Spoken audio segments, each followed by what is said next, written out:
Hello, j'espère que vous allez bien. On est aujourd'hui le 8 septembre 2024, il est presque 5 heures. Alors, comme tous les week-ends, enfin en tout cas j'essaye, je fais un weekly review, c'est-à-dire c'est un market review un peu particulier où j'essaye de regarder un peu la semaine qui vient de s'écouler, voir le mois lorsqu'on est en fin de mois, et puis j'essaye de dresser un peu des hypothèses directionnelles sur ce que moi je m'attends du marché, en tout cas la réaction que je pourrais avoir en fonction de ce que le prix va pouvoir développer. Alors là, aujourd'hui on est dimanche, ce qui fait que on peut déjà observer les clôtures weekly pour le marché traditionnel. Et pour ce qui concerne les cryptos, il va falloir attendre ce soir les clôtures, mais on a quand même certaines indications et c'est ce qu'on va regarder ensemble. Alors, comme la plupart du temps, je commence par regarder le dollar. Enfin, après, ça dépend des dynamiques, parce que des fois, la dynamique du dollar, elle est intéressante à observer lorsqu'on a une corrélation négative qui est avérée. Alors, ce que vous pouvez éventuellement faire, et ça c'est toujours intéressant, c'est que vous avez un indicateur que vous allez trouver ici. Vous tapez juste corrélation, voilà, et vous prenez, il y en a un qui s'appelle juste corrélation et qui est très bien, qui est très simple, hein. Voilà, vous l'installez, et ensuite vous allez indiquer ici le ticker avec lequel vous voulez étudier cette corrélation. Donc là, moi ce qui m'intéresse, ça va être la corrélation avec le dollar. Donc par exemple ici, je vais pouvoir rentrer DXY. Voilà, donc là c'est normal, la corrélation, lorsque vous êtes à 1, ça veut dire que la corrélation, elle est maximale, elle est entière. Et ensuite, vous allez pouvoir observer, par exemple, on est censé observer que, c'est ce qu'on dit, hein, que le dollar est négativement corrélé au risk on. Négativement corrélé, ça veut dire quoi? Ça veut dire que, normalement, si j'affiche un risk on dans cette fenêtre en haut, je devrais, si la corrélation elle est effectivement négative, me trouver dans cette zone, entre les moins 0,8 et moins 1. Moins 1, ça veut dire que la corrélation elle est négative à 100%. Et là, ce qu'on peut observer, par exemple, là ici je suis en 1 heure, mais je vais me mettre en 4 heures, on voit que la corrélation elle est a priori négative. Voilà. Et là, ici, qu'on observe une corrélation positive, c'est normal parce qu'en l'occurrence, le dollar, l'index est fermé. L'index est fermé depuis vendredi soir, mais on peut observer par exemple que sur la journée, là, sur toute la fin de semaine, on a eu une corrélation qui est devenue positive entre le dollar et le bitcoin. Donc ça, c'est intéressant à observer évidemment. Donc ça veut dire qu'il faut quand même se méfier, hein. C'est pas parce qu'on va avoir une lecture efficiente de cet indice, de cet index là du DXY, qu'on va pouvoir en dégager une lecture efficiente notamment du bitcoin. Donc je vais fermer tout ça. Alors, il y a également une autre façon d'observer la corrélation d'un actif avec un autre actif, c'est tout simplement d'afficher les deux charts simultanément. Et que j'ai pu observer cette semaine, et je suis pas le seul parce que j'en ai discuté avec certains traders, dont notamment Tonton, c'est la corrélation qu'on a pu avoir avec le Nasdaq. Et c'est souvent, en tout cas dans un terrain qui devient bearish, on peut observer que la corrélation avec le Nasdaq, elle est presque parfaite. Elle est même, à certains moments, intéressante parce que le Nasdaq, il peut presque nous donner des indications sur ce que Bitcoin va faire, mais quelques secondes avant. Alors, là, je vais pas vous montrer ça en détail, mais vous voyez que là, ici, en l'occurrence, la corrélation, elle est quand même assez bluffante. Bon, après, est-ce que c'est étonnant? Non, parce que le Nasdaq reste quand même l'indice des valeurs technologiques et on sait aujourd'hui que Bitcoin fait partie des valeurs technologiques. Bon voilà, ça c'était une parenthèse, je m'attarde pas dessus. Donc si je m'attarde un petit peu sur la dynamique du dollar, on va essayer de regarder un peu quelle histoire le dollar nous raconte. Là je suis sur l'index futur, hein, c'est-à-dire que là ce sont des produits dérivés qui permettent de spéculer à la hausse ou à la baisse du dollar. Et je vais passer en daily. En weekly on commence déjà à observer certaines choses, je fais un petit peu de ménage. Et ce qu'on peut voir c'est que, et ça on l'avait déjà observé la semaine dernière, je vous montrais cette bougie. Et le dollar, qu'est-ce qu'il est venu faire? Il est venu prendre le sommet de la bougie de la semaine dernière et il est venu retravailler cet imbalance. Mais au contact de cet imbalance, on a eu ce qui ressemble à un rejet. Et si je passe en daily, ça ressemble tout à fait à un IOFD, c'est-à-dire juste une petite piqûre, on pourrait interpréter comme une piqûre de rappel. Et ensuite, il semble que là, le dollar, en tout cas, il a fait une mèche qui ressemble à une mèche de rejet. Alors après, ça nous indique absolument pas l'avenir, hein. Du coup, maintenant, il faut regarder un petit peu plus précisément ce qui se passe d'ici dans cette zone. Qu'est-ce qui s'est passé? Il faut aller voir en 4 heures. En 4 heures, on peut voir que l'index, là, il est venu repricer cette zone, mais il n'a pas capturé de liquidité. Donc on est venu ici travailler un Internal Range Liquidity, IRL.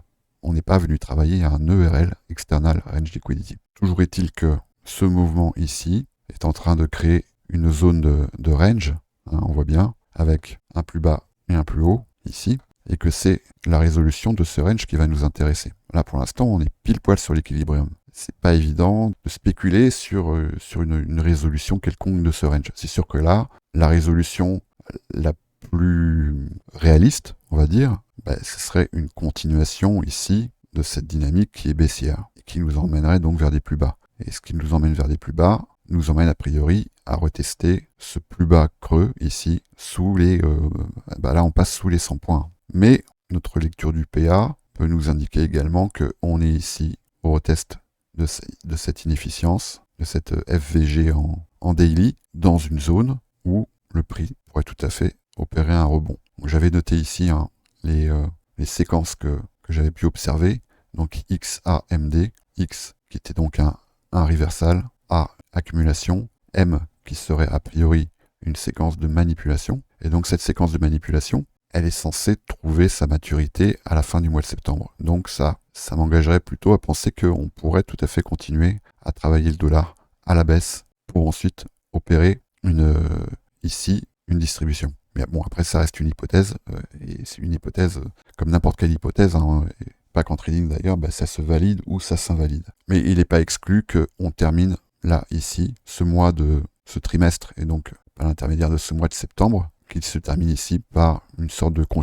consolidation à l'intérieur de ce range. Donc c'est bien pour ça que je vous disais qu'il va bien falloir observer quand même la corrélation de Bitcoin avec le dollar, également d'un indice comme le Nasdaq avec le dollar, parce que en fonction de la direction que cet index va prendre, la façon dont ces risk-on vont pouvoir réagir, elle va être évidemment importante, parce que si au moment où le dollar baisse, on a une corrélation positive avec le Bitcoin, c'est-à-dire que Bitcoin baisse également, qu'est-ce qui va se passer si le dollar rebondit dans cette zone et qu'on a une corrélation qui devient à nouveau négative? Donc ça pourrait tout à fait nous emmener sur des plus bas. Alors, sachant qu'on a observé, et c'est ce qu'on observe là depuis plusieurs jours, une corrélation presque parfaite entre Bitcoin et Nasdaq, et l'action du prix du Nasdaq étant ce qu'elle est, on peut quand même regarder ici ce qui s'est passé, hein, notamment parce que là, on a effectivement une clôture, tout comme le marché CME, et on voit bien que cette corrélation, on peut même la voir à l'œil nu, en fait, hein, depuis ici, le début de Q3, le début du troisième trimestre, on peut effectivement observer une corrélation qui semble presque parfaite. Voilà, on est ici sur le mois de juillet.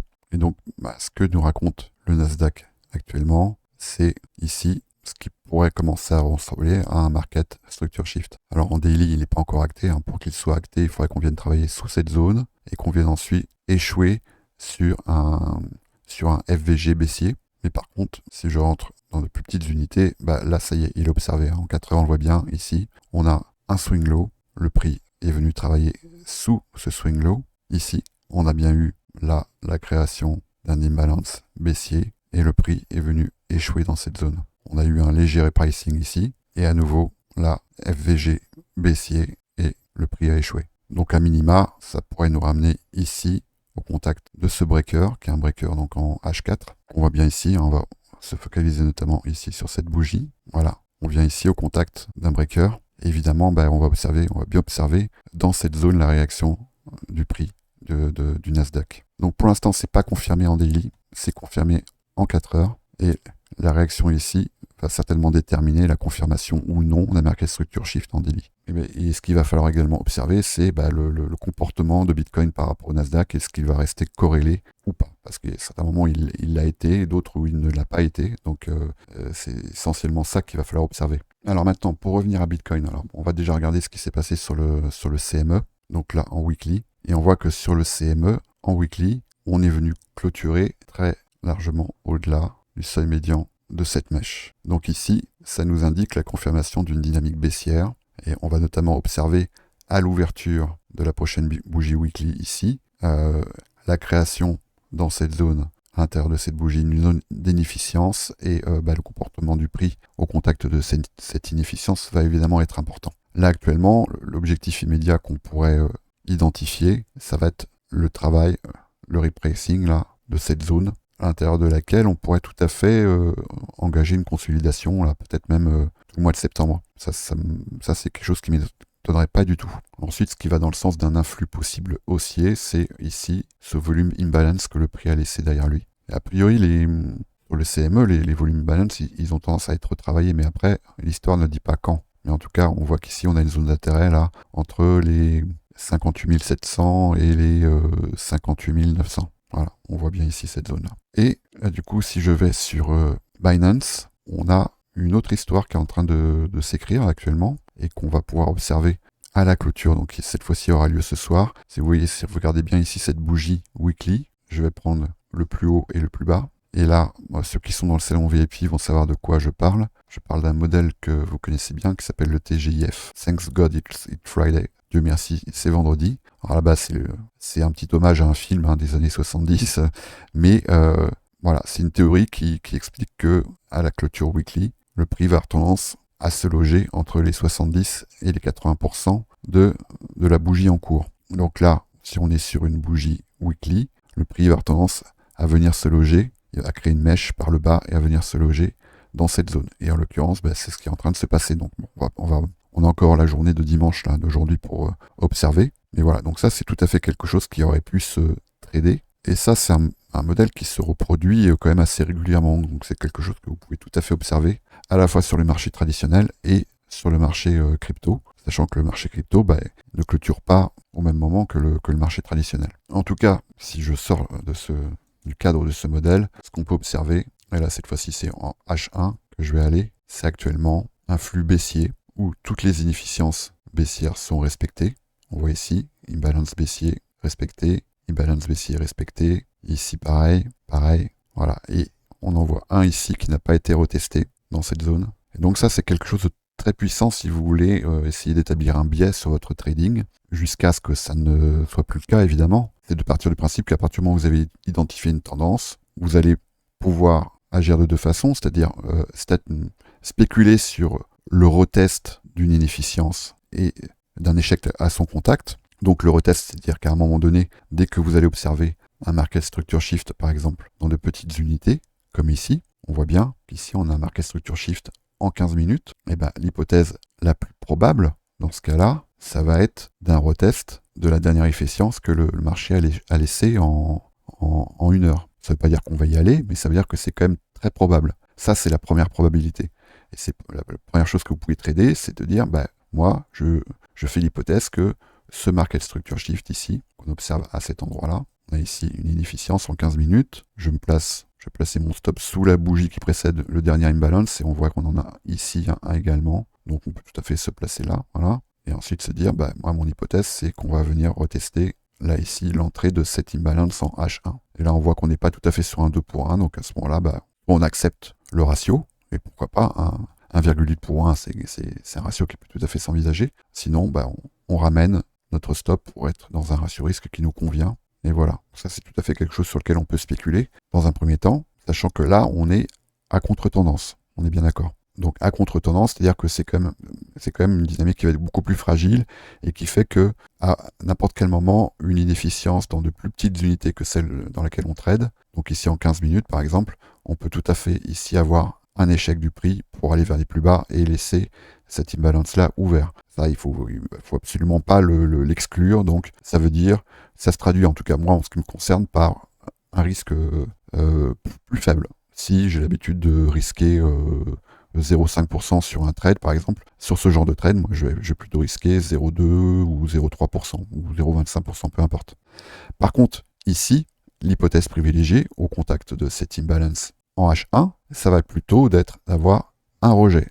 Donc après, on a plusieurs façons de trader ça. Soit on peut y aller de manière un peu formelle en disant je vais là calculer le seuil médian de cet imbalance, et ça vous avez une fonction dans TradingView qui vous permet de le faire. Lorsque vous allez tracer votre rectangle, vous allez dans style, et là vous cochez ligne médiane. Et voilà, et du coup ici vous placez un ordre juste sur cette ligne médiane, donc un ordre short, et ensuite, ce que vous pouvez tout à fait faire, parce que là on n'a pas d'inefficience, c'est passer en 15 minutes, voilà, et Alors, ce qu'on peut observer, c'est qu'on a quand même ici une efficience. Mais bon, on peut très bien se dire, bah si ici ça va plus haut, je prends ma perte et puis je recommence à cet endroit-là. Et donc, on va se placer sur la bougie qui précède cette imbalance ici et on va statuer sur une reprise de la dynamique baissière, donc c'est-à-dire aller vers un plus bas. Voilà. Ça, c'est tout à fait quelque chose qui peut s'envisager et on est ici sur un ratio de 3,6 pour 1. Voilà, bon, c'est pas la manière la plus précise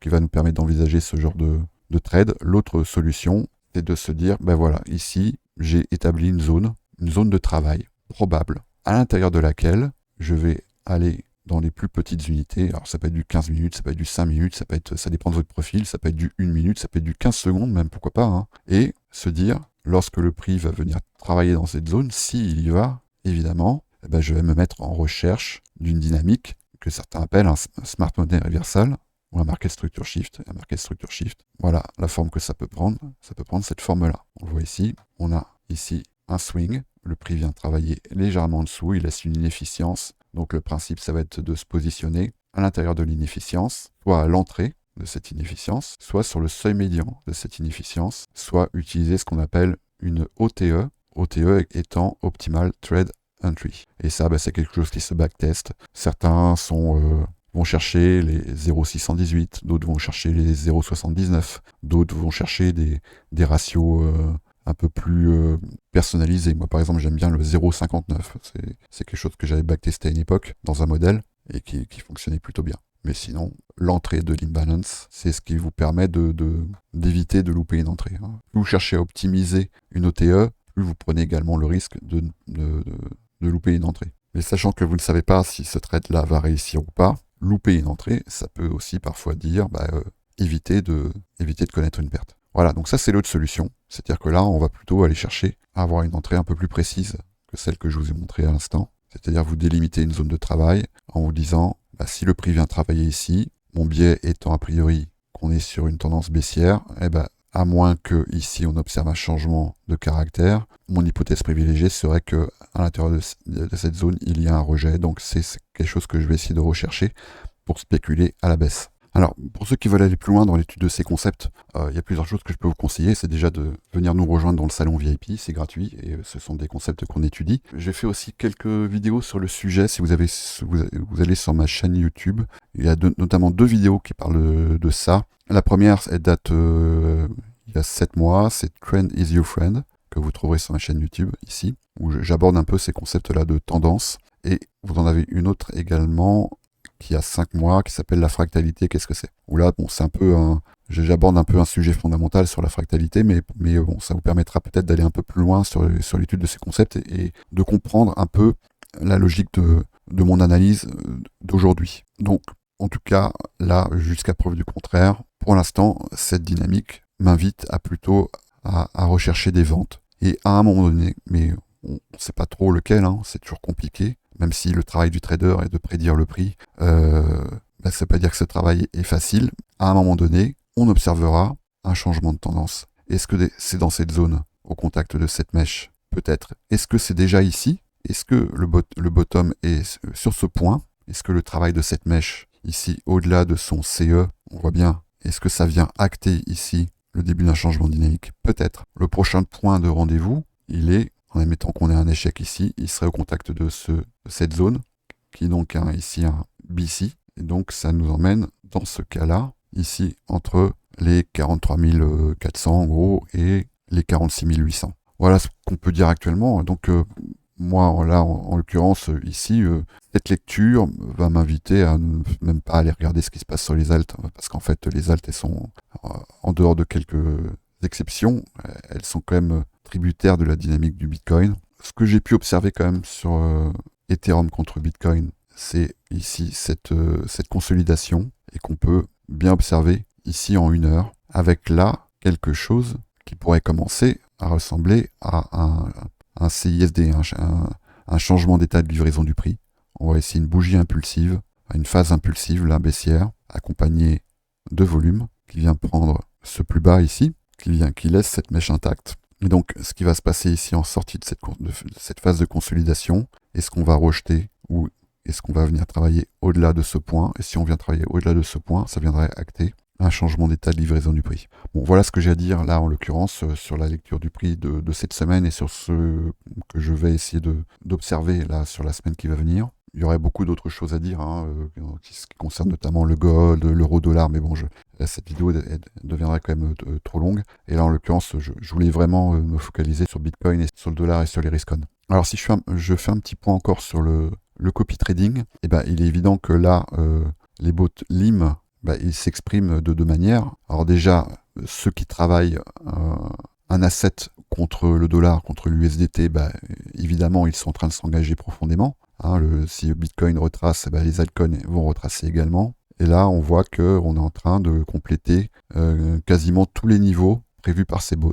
Alors, c'est évident qu'en fonction de la dynamique dans laquelle on va s'engager sur le mois de septembre, il est tout à fait possible qu'on connaisse là une phase de drawdown qui pourrait durer quelques jours à quelques semaines. Bon, ça, de toute façon, ceux qui sont engagés sur les bots LIM le savent, donc c'est pas une surprise. Et c'est un phénomène que par le passé, on a pu observer régulièrement. Faut après pas oublier que à partir du moment où ce bot ne prévoit pas de stop loss, il accepte ces phases de drawdown, mais il accepte également un win rate qui, sur tous les assets sur lesquels il est engagé, reste de 100%. C'est-à-dire que c'est pas la perte de capital ici qui est en jeu, c'est plutôt votre faculté à résister à l'impact du temps, c'est-à-dire à patienter, et également votre résistance aux pertes non réalisées, aux pertes latentes, qui parfois peuvent être assez profondes. Par le passé, il est déjà arrivé que le prix continue à retracer de plus de 50% par rapport au dernier palier. C'est déjà arrivé. Donc ça, c'est pas une surprise. Et ceux qui sont engagés sur les bots LIM, ça ne doit pas en être une pour eux non plus. Maintenant, ce qui est assez intéressant, c'est ce qui est en train de se passer sur les paires contre Bitcoin et contre Ethereum, notamment BGB contre BTC. On voit que c'est dans ces moments-là également que ces paires s'expriment. On voit qu'on a régulièrement des prises de profit, quasiment tous les jours. On n'a pas pour l'instant de retracement profond. Ça ne veut pas dire qu'il n'y en aura pas un jour, mais en tout cas, en l'occurrence, on voit bien que là, on est sur une phase de plus ou moins de consolidation et que le bot engage régulièrement des positions sur ici BGB contre BTC, BGB contre Ethereum également. Alors ce sont des paires qui ne sont pas forcément très liquides, ce qui fait que les bots, et vu qu'il y a pas mal de monde qui sont engagés dessus, ont une action sur le prix. On voit bien que quasiment à chaque fois que LIM vient prendre ses profits, il y a une nouvelle entrée qui intervient juste après parce qu'en fait, ça crée une mèche. Et ça, c'est clairement un problème de liquidité. Mais c'est pas forcément un problème ici en l'occurrence. Alors ça peut générer éventuellement du slippage, mais surtout, c'est ce qui fait que ces bots-là, ils sont vraiment très profitables.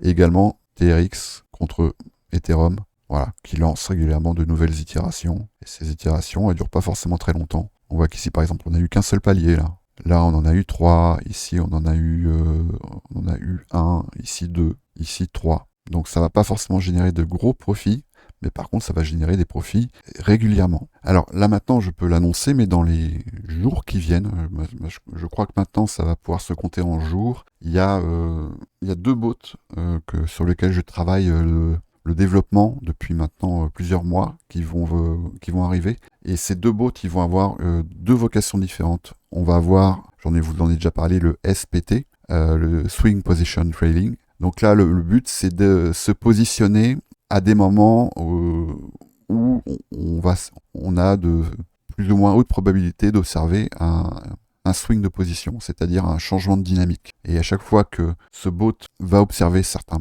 critères, certains paramètres sur lesquels j'ai travaillé assez longtemps, il va se positionner de façon assez agressive, mais aussi de façon très défensive, c'est-à-dire qu'il va accepter de prendre des petites pertes. Mais par contre, le but, c'est d'être quasiment constamment engagé sur le marché, de sorte à ce que lorsqu'il y a ce genre de mouvement, par exemple, il soit là. Donc ici, il va engager une perte, une petite perte, une petite perte, une petite perte. Et là, ici, ça va venir non seulement colmater toutes les petites pertes qu'on aura pu observer là, mais également engranger de gros gains qui vont permettre d'encaisser les petites pertes et les petits gains évidemment, parce qu'il n'y a pas que des petites pertes, il y a aussi des petits gains qui font qu'il va pouvoir venir ici colmater toutes les petites pertes qu'on aura pu observer à cet endroit-là. Donc bon, je ferai une vidéo dédiée parce que c'est un bot qui est très intéressant, enfin en tout cas les résultats et les backtests sont très intéressants. Et c'est un bot qui fonctionnera sur le principe d'un indice, c'est-à-dire qu'il fera fonctionner plusieurs assets sur lesquels vous n'aurez absolument aucun contrôle. C'est pas vous qui allez choisir sur quel asset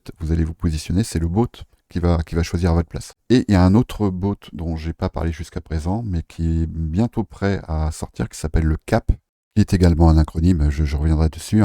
Et là, cette fois-ci, le principe consiste à identifier une tendance et à trader tous les moments où le prix va s'écarter de cette tendance, en partant du principe que la vocation d'un prix, lorsqu'une tendance est identifiée, va être de retourner à sa moyenne.